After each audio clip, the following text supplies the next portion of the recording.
Investing and investment. What is investing? Investing is the demonstration of allotting assets, generally cash, with the assumption for creating a pay or benefit. Comprehending investing.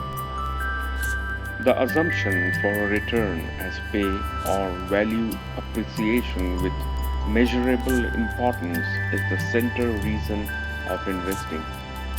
The range of resources in which one can contribute and procure a return is an exceptionally wide one. Hazard and return go inseparably in investing. Okay, for the most part, implies low anticipated returns, while more significant yields are normally joined by higher danger.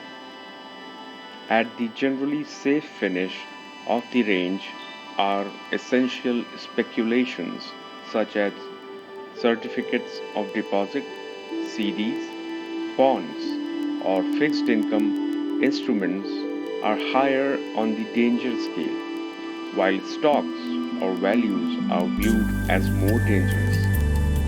Commodities and derivatives are for the most part viewed as among the least secure ventures. One can likewise put resources into something reasonable like land or fragile things like compelling fine art and collectibles or antiques. Risk and return assumptions can shift generally inside a similar resource class. For instance, a blue chip that exchanges on the New York stock trade will have a totally different danger return profile from a micro cap that exchanges on a small exchange. The profits produced by a resource rely upon the kind of resource. For example, many stocks deliver quarterly profits, though bonds, for the most part, pay interest each quarter. In numerous wards, various sorts of pay are charged at various rates. Notwithstanding customary pay like profit or interest, value appreciation is a significant part of return. Complete return from a venture would thus be able to be viewed as the amount of pay and capital appreciation. As of March 2019, Standard and Poor's evaluations that since 1926 profits have contributed almost 33% of absolute value return, while capital increases have contributed 66%. Types of investments.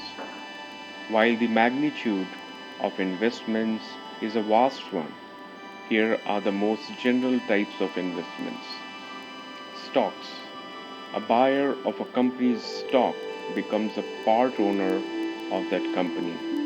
Owners of a company's stock are known as their shareholders and can take part in its growth and success. Appreciation in the stock price and periodical dividends paid out to the company's profits. Bonds. Bonds are debt obligations of bodies such as governments, municipalities, and corporations. Purchasing a bond means that you hold a share of an entity's debt and are bound to receive periodic interest payments and the return of the bond's face value when it matures. Funds. Funds are pooled or contributed instruments handled by investment managers that enable investors to invest in stocks, bonds, preferred shares, commodities, etc. The two most common types of funds are mutual funds and exchange traded funds or ETFs.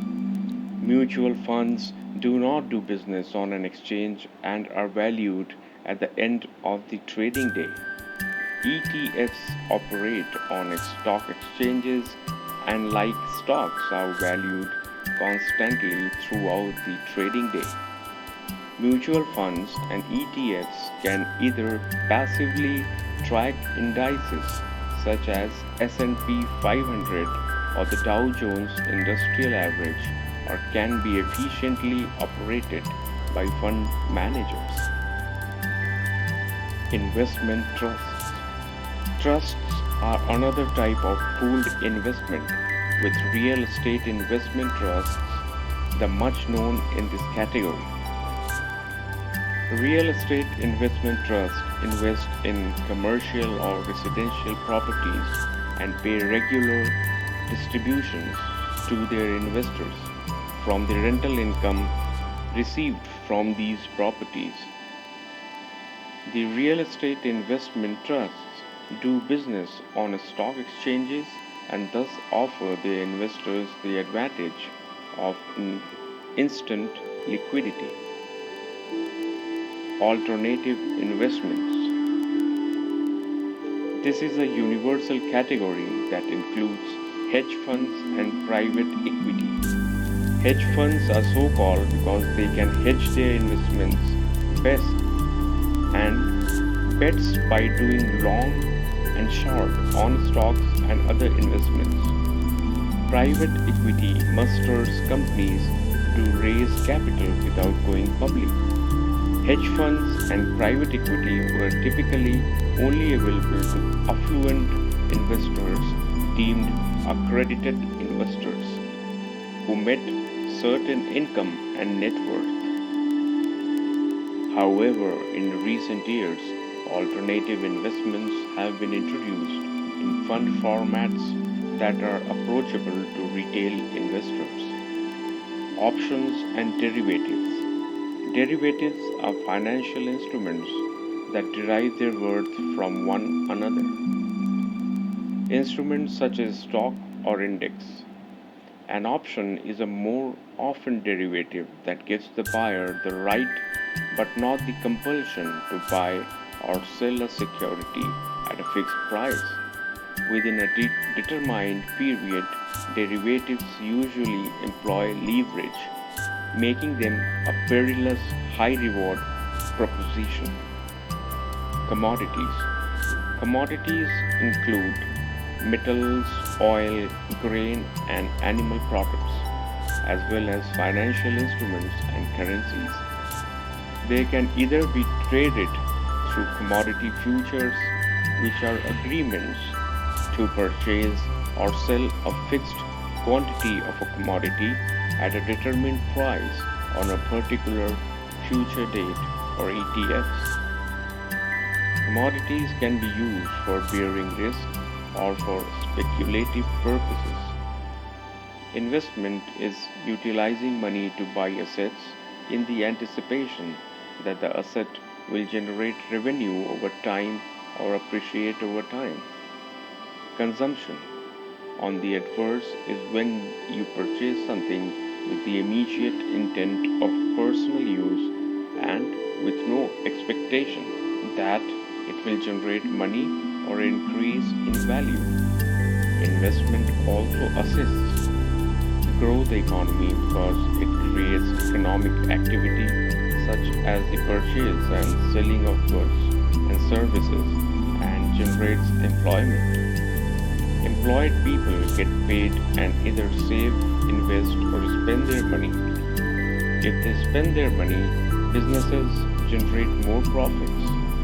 Businesses can then reinvest the profits in further business activities that widens the economy. Obviously, too much of a good thing can be bad. If everyone is investing, then no one is utilizing. If no one is consuming, consumer-oriented businesses such as restaurants and retail establishments will pay. This may lead to layoffs. The solution is to find the proper balance between investment and consumption. And yes, don't forget to subscribe to the channel for future learnings. Thank you.